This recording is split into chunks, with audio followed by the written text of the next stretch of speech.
Y cuando hablamos de la oración, podríamos decir lo mismo, ¿no? Ahí tenemos el ejemplo de una persona postrada. ¿Podríamos decir que Dios escucharía más mi oración si yo me arrodillo que si lo hago parado? ¿Ustedes qué piensan? ¿Sí o no? Entonces, ¿por qué lo manda? ¿Te has puesto a pensar? ¿No? Si Dios lo manda, entonces ¿por qué de pronto tendría que hacerlo? Si Dios no necesariamente hace distinción entre si yo me arrodillo o si estoy parado. Entonces, ¿cuál sería la respuesta? ¿Sería sí o no? ¿O depende de, ¿no? Claro. Entonces, la respuesta no es tan simple, ¿no? Porque nosotros vamos a la Biblia y vamos a encontrar diferentes posturas. De hecho, hay cosas bien interesantes, como que tú nunca vas a ver en la Biblia a alguien que cerró los ojos para orar. Sin embargo, nosotros cerramos los ojos para orar, ¿no? Casi siempre lo hacemos, ¿no? Cuando oramos, cerramos nuestros ojos, inclinamos nuestras cabezas, ¿no es cierto? Pero ¿dónde dice en la Biblia que debes cerrar tus ojos? ¿Sabes algún verso? No, no dice, ¿no? Es una práctica moderna que no tiene nada de malo porque en el mundo de ahora hay mucha publicidad y un montón de cosas, no queremos distraernos. Pero curiosamente, cuando nosotros vamos a la Escritura, vamos a encontrar otro tipo de ejemplos. Por ejemplo, podemos ver que en Génesis 24:28 se nos habla de que nosotros, cuando oremos, nos inclinemos. Si me ayudan con la proyección, por favor. Dice ahí, tenemos una lista de varias formas. La Biblia nos enseña que nosotros debemos, por ejemplo, cuando nos acercamos a Dios, podemos inclinarnos. No está hablando de recostarnos, sino inclinar la cabeza. A veces la Biblia nos enseña, nos dice que debemos levantar los ojos, es decir, alzar las manos mirando al cielo, como lo hacía Abraham, mirando al cielo. A veces puede ser de rodillas. La Biblia también habla de rodillas. La Biblia menciona estando sentado en un momento determinado, o posiblemente postrado, con rostro, como veamos anteriormente en la imagen. La Biblia también habla de hacerlo de pie, levantando las manos, al costado, vuelto a la pared, como lo hacían los judíos en el Muro de los Lamentos, algo así como castigado, ¿no? De esta misma forma, y golpeando el pecho. Estos son ejemplos que la Biblia menciona, no son mandamientos específicos que nosotros tenemos que cumplir de esta manera.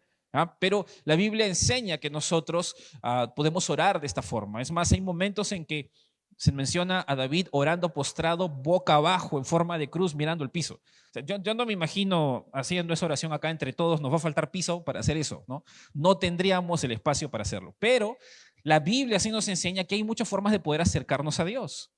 Y mucho depende del corazón, porque cuando tú vas a la Biblia, como bien mencionábamos hace un rato, es que la postura que a Dios le agrada no es la postura física, sino la postura del corazón. Y cuando nosotros vamos a la Escritura, nos vamos a dar cuenta que Jesús tenía mucho que decir respecto a eso. La Biblia, de hecho, tiene mucho que mencionar respecto a eso. Dios no solamente ha venido a poder tener una relación de salvación con el hombre, sino una relación espiritual que lleve a conocer el corazón de Dios en la vida del hombre.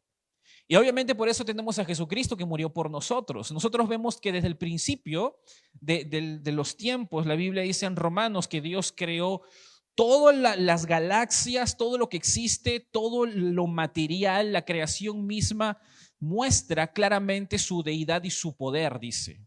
De tal manera que los hombres no tienen excusa, dice el texto, porque así Dios creó todo para darse a conocer. Cuando el hombre fue creado, no fue creado simplemente del polvo de la tierra, fue creado con la imagen de Dios y la semejanza de Dios. Parte de sus atributos están en el hombre. Y no estoy hablando de cristianos, estamos hablando de la humanidad como tal. El hombre tiene la capacidad de reflejar ciertos atributos de Dios que las piedras no pueden, que los animales tampoco, y nosotros tenemos la voluntad libre para poder actuar de cierta manera. Los animales tienen instinto. Mientras que los animales no tienen alma, el hombre tiene alma. Mientras que los animales mueren y ahí queda su vida, tu alma trasciende a lo eterno, a condenación o a gracia, pero trasciende más allá. Porque el hombre fue creado de esta manera y a través de este hombre Dios desplegó sus atributos. Cuando el pecado entró, esto se deteriora, dice la Biblia, pero Cristo viene para restaurar la imagen del Dios invisible. Porque una vez más Dios quiere ser conocido. Porque Dios está buscando darse a conocer y porque Dios está buscando una relación personal con nosotros. Por esa razón, no solo su creación, la misma creación del hombre habla de la intención de Dios de relacionarse y de ser conocido, sino que Él manda a su Hijo, Cristo, que hace posible volver a restituir esa relación, y Él nos manda la Biblia para que conozcamos a ese Dios a través de la Escritura y a través de la experiencia podamos garantizar a ese mismo Dios en nosotros. Y es el Espíritu Santo, dice la Biblia, que nos ayuda a discernir todo eso. De tal manera que nosotros podemos entender una gran verdad que hoy solo vamos a dejarla al aire, pero vamos a ir viendo con principios. Y es que la oración revela si mi relación con Dios es real o no. Mi vida de oración revela si mi relación con Dios es real o no. Y hay un texto en la Biblia donde Jesús va a tocar este tópico junto a otros temas. Y por eso te voy a pedir que vayas a Mateo capítulo 6, versículos 5 al 13, donde vamos a centrarnos hoy en esta meditación, en este estudio de la Biblia, para poder ver cómo nuestra vida de oración juega un papel importante en nuestra relación personal con Dios. Mateo capítulo 6, versículos 5 al 13. Vamos a leerlo y luego de esto estaremos pidiendo a Dios dirección por este momento. Dice así, Mateo capítulo 6, versículo 5. Mateo capítulo 6, versículo 5. Dice lo siguiente: y cuando ores, no seas como los hipócritas, porque ellos aman el orar en pie en las sinagogas y en las esquinas de las calles, para ser vistos de los hombres. De cierto os digo que ya tienen su recompensa, mas tú, cuando ores, entra en tu aposento y cerrada la puerta, ora a tu Padre que está en secreto, y tu Padre que ve en lo secreto te recompensará en público. Y orando, no uséis vanas repeticiones como los gentiles que piensan que por su palabrería serán oídos. No hagáis pues semejantes a ellos, porque vuestro Padre sabe de qué cosas tenéis necesidad, antes que vosotros le pidáis. Vosotros pues oraréis así: Padre nuestro que estás en los cielos, santificado sea tu nombre. Venga tu reino, hágase tu voluntad, como en el cielo, así también en la tierra. El pan nuestro de cada día, dánoslo hoy.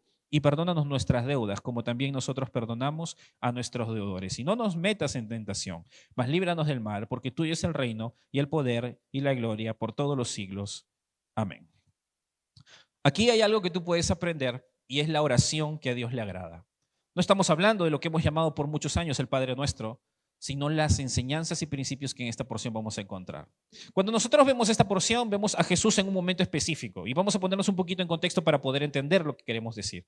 Jesús estaba en un sermón, como en una prédica, algo similar a esto, aunque no en de esta misma forma. Jesús estaba predicando el evangelio del reino y él estaba recorriendo aldeas y ciudades en todo Israel, y mientras que él iba predicando, muchas multitudes estaban siguiéndole. Muchas personas estaban mirando al Mesías como tal, porque estaban entendiendo lo que Juan había predicado. Otras de esas personas habían visto los milagros de Jesús y estaban siguiendo a Jesús por los milagros que él hacía. Algunos eran curiosos y otros eran convenidos, y en medio de todo eso había mucha gente siguiendo a Jesús. Pero en un momento determinado, cuando hay mucha multitud, Jesús sube a un monte y sus discípulos, no toda la multitud, sus discípulos se acercan y se sientan junto a él, y Jesús abre su boca y comienza a enseñar. En ese momento se comienza a narrar y a escribir lo que es el Sermón del Monte. Una prédica como tal, como la que estamos dando ahora. Una prédica que tiene una introducción, que tiene un punto primero, un punto segundo, un punto tercero y una conclusión. Literalmente el capítulo 5, 6 y 7 es el Sermón del Monte y tú estás dentro de ese capítulo. Tú estás dentro de ese sermón, en el capítulo 6. Pareciera que Jesús está hablando de temas aislados, pero en el capítulo 5, en el versículo 1, ha empezado ese sermón.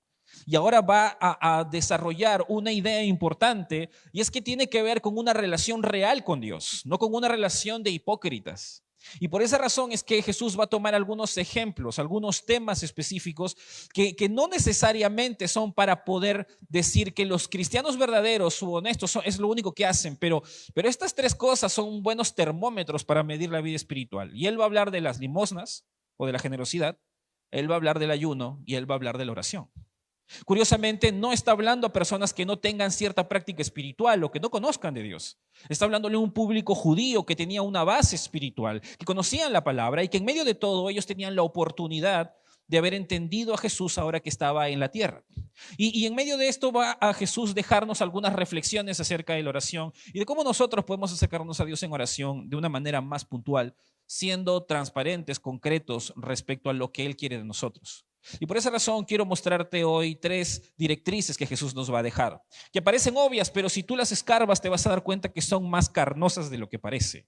Lo primero que tú puedes ver es que Jesús nos llama a no hacer oraciones hipócritas, a que nosotros nos cuidemos de no hacer una oración o la oración de los hipócritas. El versículo 5 dice: y cuando ores no seas como los hipócritas, porque ellos aman el orar en pie en las sinagogas y en las esquinas de las calles para ser vistos de los hombres. De cierto os digo que ya tienen su recompensa. Comienza Jesús diciendo que existe un tipo de oración que a Dios no le agrada. Un tipo de oración que Dios no necesariamente no va a escuchar porque Él lo sabe todo y lo entiende todo y lo conoce y sabe cada palabra que sale de mi boca, pero a la que Él no va a prestar atención de la misma forma que la que Él acepta. Primero hay que aclarar una cosa. Jesús en ningún momento les enseña a sus discípulos a qué tienen que orar. Y esa es la parte más interesante. Porque tú puedes ver aquí que Jesús no está detrás de ellos. Oye, ¿sabes qué? Oren, ¿no? Hay un momento donde ellos están cansados y Jesús está orando de madrugada, está velando y ellos están agotados y ya no le pueden seguir el ritmo. Pero todos los judíos sabían que debían orar. De hecho, era práctica común de que los judíos oraban 3 veces al día. Tenían no solamente horario, sino que se tocaba un cuerno en la misma ciudad para que la ciudad sepa específicamente que este era el horario. Y las personas más piadosas donde se encontraban se arrodillaban y oraban. Y por esa razón Jesús va a referirse a los hipócritas, que lo más probable era referirse a la secta de los fariseos o a cualquiera de las sectas que buscaban sobresalir espiritualmente por sus obras. Los fariseos eran muy conocidos por esto. Ellos calculaban la hora y decían, ya va a tocar el cuerno, entonces voy a pararme en la esquina. Y en el momento que truene voy a arrodillarme, voy a postrarme, voy a orar parado para poder exaltar a Dios. Y todo el mundo va a mirar que yo soy piadoso, ¿no? Esta era la oración de los hipócritas. Esa oración calculada que hacía que públicamente ellos tengan cierto estatus. Y mientras que la oración era un punto de referencia para adorar a Dios, ellos habían convertido la adoración de Dios en un escenario para adorarse a sí mismos. Y este es el primer peligro. Porque aunque hablamos de la oración, cualquier forma de adoración puede convertirse en un escenario para gloria del mismo hombre. Nosotros podemos tener músicos y no intento ir en contra de los músicos, ¿no? Yo creo que nuestros músicos son bien cuidados y se cuidan y buscan ser santos. Pero cualquier músico puede estar aquí y hacer lo que hace para adorar a Dios y ponerse en primer lugar. Cualquier predicador se puede parar aquí y puede hacer lo que hace para poder mostrar lo capaz que es o lo espiritual que es, o cualquier maestro en la calle, o cualquier persona que adora a Dios de alguna forma específica, como la Biblia enseña. Y en este momento Jesús está mencionando acerca de la oración y nos dice, nuestra oración no debe ser llena de hipocresía. Hay que remarcar que Jesús no tuvo que enseñarles esto, y para nosotros esto tiene una aplicación un poco más profunda entonces. Porque si bien es cierto, Jesús tiene que decir que nuestra oración no debe ser como la de los hipócritas, nosotros tenemos que cuidarnos no solamente de hacer una oración hipócrita, nosotros también tenemos que cuidarnos de no mostrar una vida de oración hipócrita. Y no es lo mismo. Una cosa es orar hipócritamente como que mostrando cierto nivel de espiritualidad cuando en el fondo estoy lejos de Dios, y otra cosa es orar cada vez que las demás personas solo me están mirando y estoy demostrando cierto estilo espiritual de oración, cuando en el fondo realmente yo no tengo una responsabilidad para acercarme a Dios en oración. Obviamente esto no es de todos los cristianos, pero yo estoy muy seguro que hay cristianos que solamente oran cuando hay que comer o cuando vienen a la iglesia. Y personalmente en privado no manejan una vida de oración o posiblemente la han abandonado y puede ser por muchos motivos. Pero nosotros podemos caer en el mismo error que estos hipócritas cuando no tenemos una vida de oración, pero cuando venimos aquí a la iglesia tenemos todas las jergas en nuestra oración, tenemos toda la forma, porque ya tenemos tantos años que realmente sabemos cómo conducir una oración, podemos hasta dirigirla. Y la Biblia nos enseña que nosotros no debemos tener una oración hipócrita, pero tampoco una vida de oración hipócrita. El cristiano que no ora en privado y solamente lo hace de forma pública, revela algunas cosas en su vida personal. Lo primero es que no cultiva una relación personal con Dios. El cristiano que solo ora públicamente y sabe en el fondo de su corazón que de manera privada no lo está haciendo y no tiene el hábito, es un cristiano que de alguna forma no ha cultivado una relación con Dios y hasta podríamos decir si cristiano es, porque realmente su relación con Dios está en tela de juicio. Posiblemente lo es y puede haber otras razones por las que no ora y una de esas puede ser el pecado. ¿Qué hizo Adán y Eva cuando pecaron y cuando Dios los llamó? ¿Qué hicieron ellos? Se escondieron. Hay cristianos que claramente no quieren ni dirigir la oración, quizás por cierta conciencia en sus mentes, en sus corazones, porque saben que están andando mal y en medio de su mal proceder prefieren evitar ponerse a la luz de quién es Dios, porque su pecado sale a relucir, y no necesariamente porque no sepan orar, sino porque el mismo espíritu puede constreñirlos o pueden limitarlos. La Biblia nos enseña que esta es la reacción normal del hombre que está frente a Dios, que es la luz, y él está en la oscuridad. Y el cristiano que no tiene una vida de oración, pero tiene tiempo para mirar Netflix, o para jugar videojuegos, o para ir a pasear, o para jugar fútbol, o para cualquier otra cosa como mejorar en el trabajo y sacar mejores ingresos, pero no para la oración, entonces lo más probable es que hay algo en él que no está bien. Y es muy probable que esto pasa porque realmente el cristiano tiende o el hombre tiende a autoengañarse. Cuando nosotros vamos a la Biblia también veremos que a veces el cristiano no ora, no solo por pecado, posiblemente no necesariamente está viviendo una vida doble, pero sí es negligente. Y la Biblia más de una vez nos puede mostrar cómo la negligencia se mueve en la vida del cristiano y la vida del hombre. Cuando el cristiano ora, pero posiblemente no puede decir quizás, si yo sí oro, yo sí lo hago, pero honestamente yo no puedo decir que tengo una vida de oración. ¿Y por qué? Porque posiblemente en medio de todo eso está priorizando otro tipo de cosas en su vida. Y curiosamente esto puede suceder no solamente en mi carácter personal, en mi vida personal con Dios y mis propias limitaciones o mis propios pecados o mis propios retos para poder acercarme a Dios, sino incluso en el servicio a Dios, incluso en lo que hacemos para Dios. Y ahí está todo maestro, toda persona que sirve, que se esfuerza en la semana o en días de semana o fin de semana para poder servir a Dios. Y literalmente esto se puede mover en todos los escenarios. Hay una frase de un predicador bastante antiguo ya, Edward Bunce, que me encanta a mí. Tengo un libro de él, está chiquito, como para que vea qué tanto menospreciamos la oración, que es un libro pequeño nada más. Pero él menciona unas palabras muy potentes respecto a este tema. Como cuando un predicador, y en este caso se refiere a un predicador del evangelio, un evangelista, sale a las calles a predicar y no lo hace con oración. Él dice lo siguiente. No sé si ya lo tenemos. Ahí está, muy bien. Dice así. Yo lo voy a leer aquí de todas maneras porque lo tengo acá, pero si puedes seguirme la oración.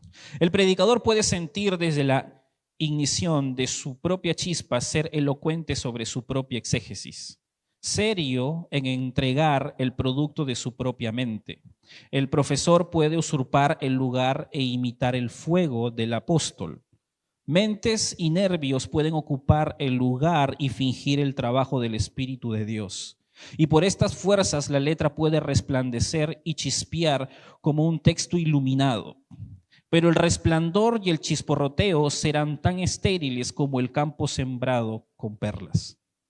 Literalmente lo que él está diciendo es que las capacidades humanas pueden tener cierta imagen de espiritualidad, incluyéndome, estando aquí yo mismo, ¿no? Cualquiera de nosotros. Podemos ser tan capaces y diestros en lo que hacemos, tanto para hablar como para hacer con nuestras manos, para servir a Dios, que es posible que desde lejos la gente pueda decir, ahí está Dios. Y Dios se mueve. Pero esto es tan estéril si se hace sin oración, como querer ir a un campo, esperar que crezca vegetación, y lo que yo estoy tirando son perlas, de mucho valor y hermosas, pero no crecen porque dentro de ellas no tienen vida. Esto es lo que nosotros podemos hacer cuando nosotros servimos a Dios y no tenemos una vida de oración. La negligencia detrás de nuestras vidas nos alcanza en algún momento. Porque aunque algunos pueden aplaudir la perla, el fruto no va a crecer y ahí va a quedar. Y eso se puede ver con el tiempo. Cuando nosotros vamos a la Biblia nos damos cuenta que Jesús tiene mucho que decir respecto a este tema y realmente nosotros podemos ser los artífices de nuestro propio engaño. No se puede engañar a Dios. Realmente Dios está esperando que sus hijos sean honestos y no vivan una vida hipócrita. La vida de oración revela a quién sirves y a quién buscas agradar en el fondo. Es por esa razón que tú te vas a dar cuenta que todos los hombres piadosos de Dios, bíblicos o de la historia del cristianismo, fueron hombres que tuvieron tiempos de oración que no eran cuestionables, eran más que obvios. Y esto es muy interesante ver en la vida de muchos hombres temerosos de Dios. Pero esto no es lo único que Jesús tiene que decir, porque Jesús va a atacar la hipocresía. Pero hay otra forma en la que literalmente nuestra vida de oración puede dañarse. Y Jesús nos llama a tener una oración honesta, porque es esa oración honesta la que procura realmente agradar a Dios. Dice el texto en el versículo 6, mas tú cuando ores entra en tu aposento y cerrada la puerta ora a tu Padre que está en secreto y tu Padre que ve en lo secreto te recompensará en público.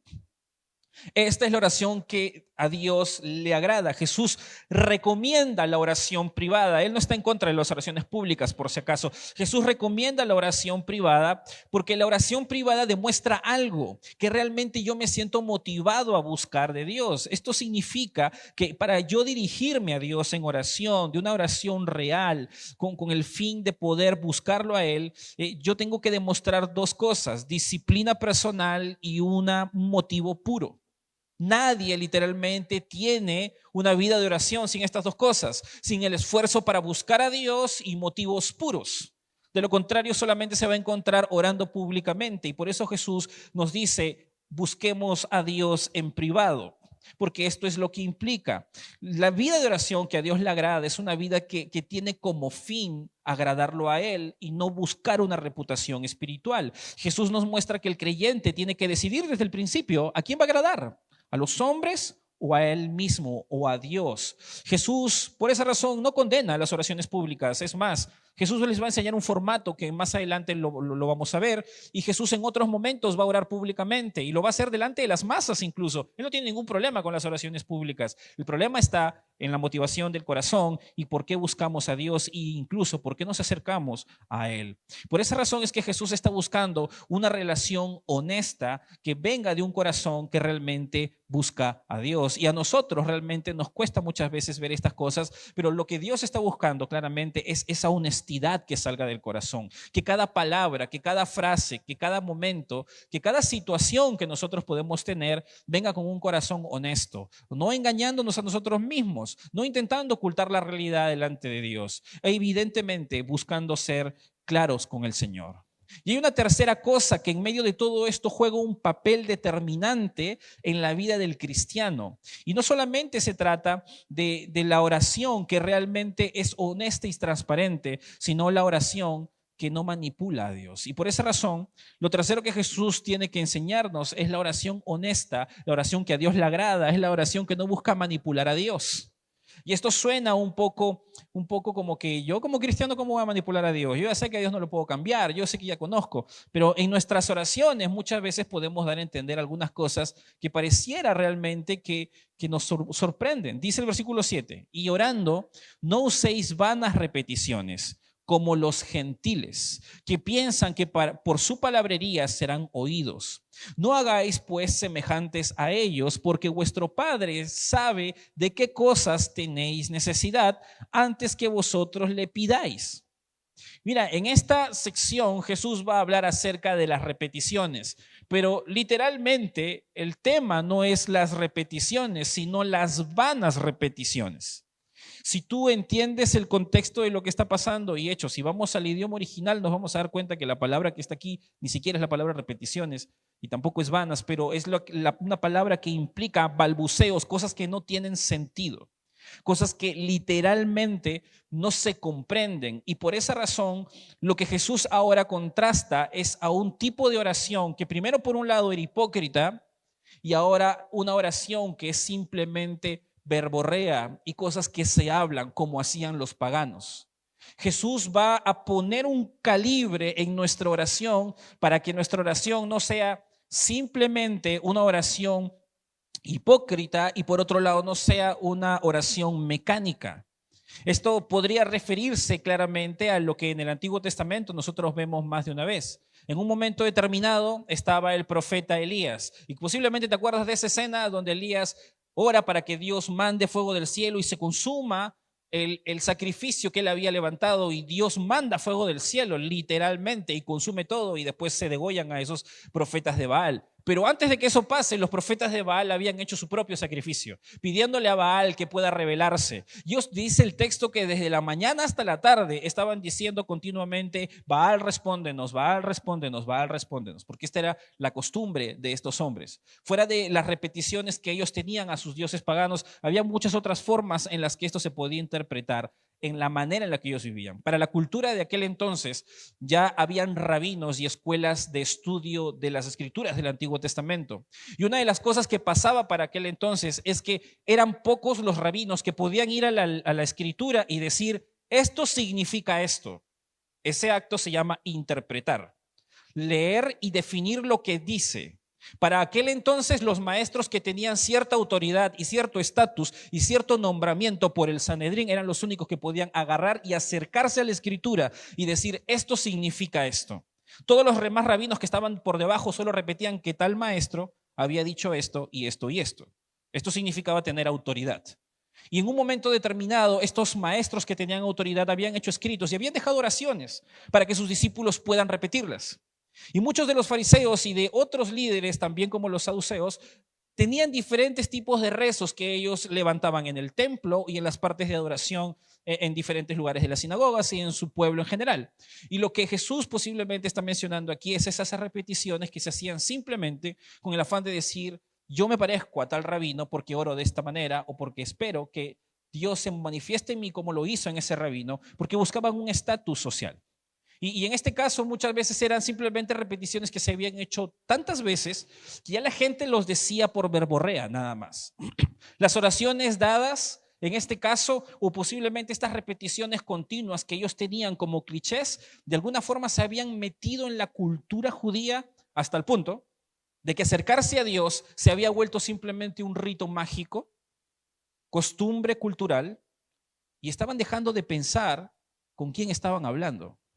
Estaban dejando de considerar a quién se estaban dirigiendo. Estaban haciendo esto de manera tan protocolar que literalmente la reverencia se estaba perdiendo. Yo no sé si tú conoces un poco de cómo es la cultura en otros países donde hay reyes, ¿no?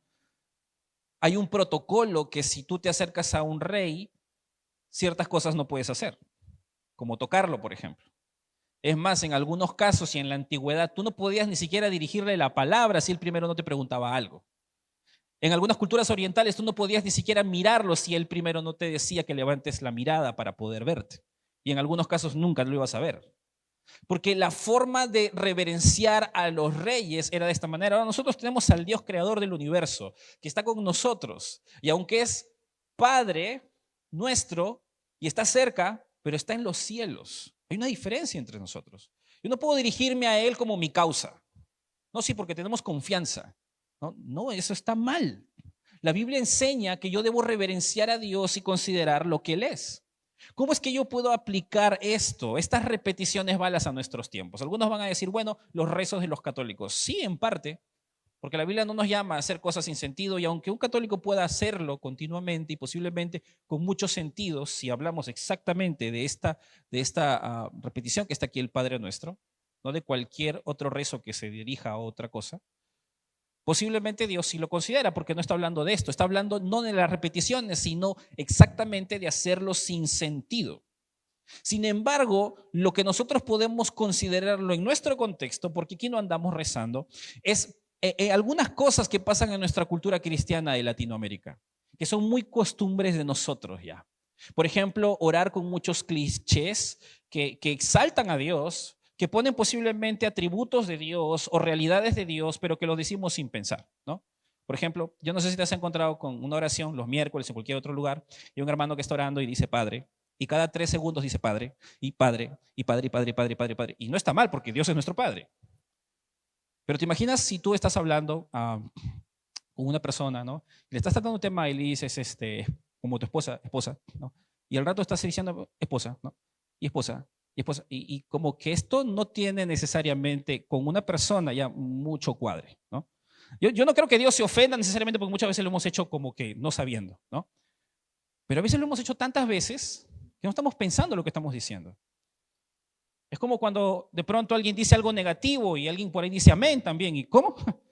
No, eso no es. No podemos hablar sin pensar. Y la Biblia literalmente nos está diciendo que a la hora de dirigirme a Dios, yo tengo que tener mucho cuidado cómo me acerco a Él, no repitiendo verdades simplemente por el hecho de que son verdad y no teniendo sentido lo que estoy diciendo. No es un evento espiritual el hecho solo de cerrar mis ojos y dirigirme a Dios en oración.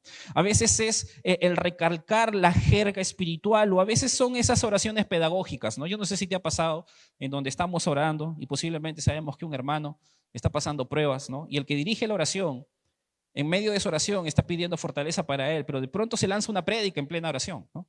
literalmente hablando de diferentes verdades que el hermano debería saber, porque si no las tiene es como que no. Y a veces puede ser por ánimo, porque realmente no se hace con malas intenciones, pero Dios ya lo sabe. No es una conversación con el hermano. Si quieres tú animarlo, deberías parar un rato y decirle, ¿no?, algunas cosas, pero cuando yo me dirijo a Dios, Dios sabe lo que es. Dios conoce las situaciones. Y más que nada, yo tengo que ser consciente que a la hora de orar, yo me estoy comunicando con el Dios del universo que tiene personalidad. Es decir, yo no me estoy comunicando con un ente que mueve el universo. Yo me estoy relacionando con un Dios creador que me creó a mí como persona para relacionarme con Él y que es muy consciente de cada palabra que yo doy y que está esperando reverencia de parte mía y mi conciencia clara cuando yo me dirijo a Él. Dios me llamó claramente a mí y a ti a que nosotros lo reverenciemos y a que interactuemos con Él. Él es tan real como tú y yo hablando en este momento. Por eso cuando alguien es llamado a que se acerque al Señor y que inicie una relación con Dios, esperamos que esa persona haga su propia oración y le pida a Dios una nueva oportunidad para venir a Él a través de Jesús y no yo hacer esa oración. ¿Por qué? Porque es Él el que se tiene que relacionar con Él, es ella la que tiene que encontrar esa relación con Dios y es a través de esa relación personal que Dios lo vivifica. Nosotros no podemos manipular a Dios literalmente por nuestra verborrea, por todo lo que podemos decir. Y esto es lo que Jesús quiere decir, que los gentiles repetían un montón de cosas teniendo pretensiones de que serían escuchados. Dios no se impresiona por mi palabrería. Dios no se impresiona porque yo le repita continuamente una verdad que es verdad. Dios está esperando más que nada un corazón honesto que reconozca esa verdad. Para hablar de cierta forma, no tendremos, o por hablar de cierta forma, no vamos a tener mayor favor de Dios. Lo que Dios está buscando son confesiones sinceras del corazón. Eso es lo que Dios está buscando cada vez que yo me acerco. Las palabras que salen de mi boca deben ser bien pensadas, como cuando tú vas al mercado, ¿no? Cuando tú vas al mercado, ¿qué pasa? Y pides 3 bistec. Posiblemente tú los sacas y los metes en la bolsa y luego ¿qué haces? ¿Te los llevas? No, se lo entregas a la que te está vendiendo. ¿Y qué hace esa señora o ese señor? Agarra la bolsa y lo pone en una balanza.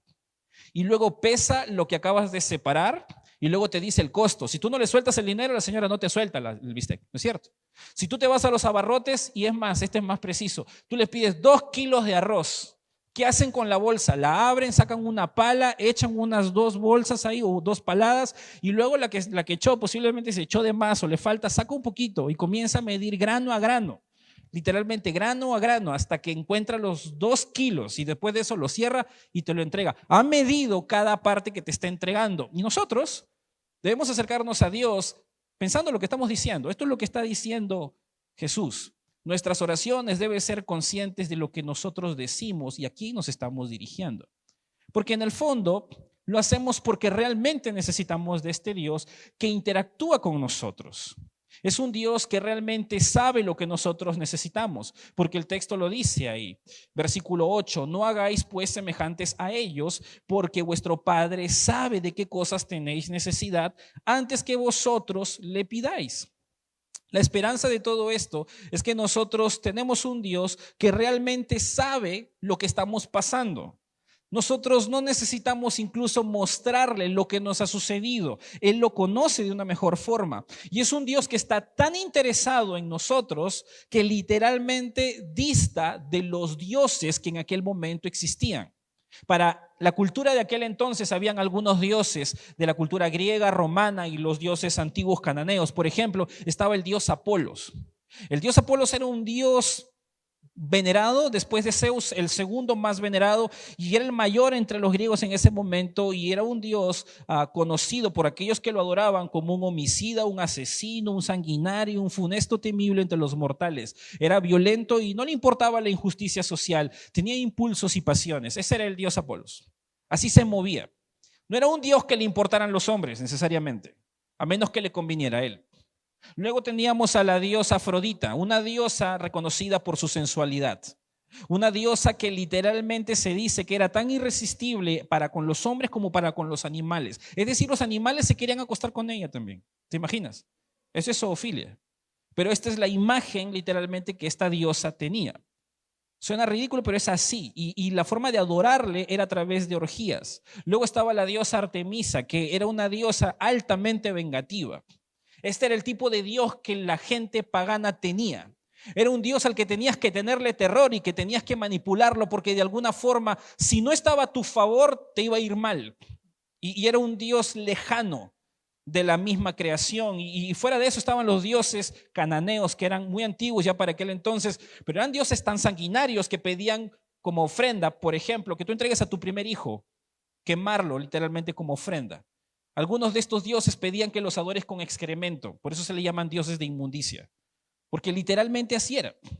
Cuando nosotros vemos estos dioses, vemos que nuestro Dios, el Dios de la Biblia, contrasta totalmente con este tipo de dioses. La idea de las deidades de aquel entonces era muy distinta, pero cuando nosotros vemos la palabra, nosotros tenemos un Dios que no solo no es egoísta, sino que ama al hombre. Lo ha creado con un propósito, y aunque el hombre no ha amado a Dios, Él ha venido a rescatarlo. Y encontramos a un Dios que literalmente se relaciona con una nación, pero también es un Dios personal.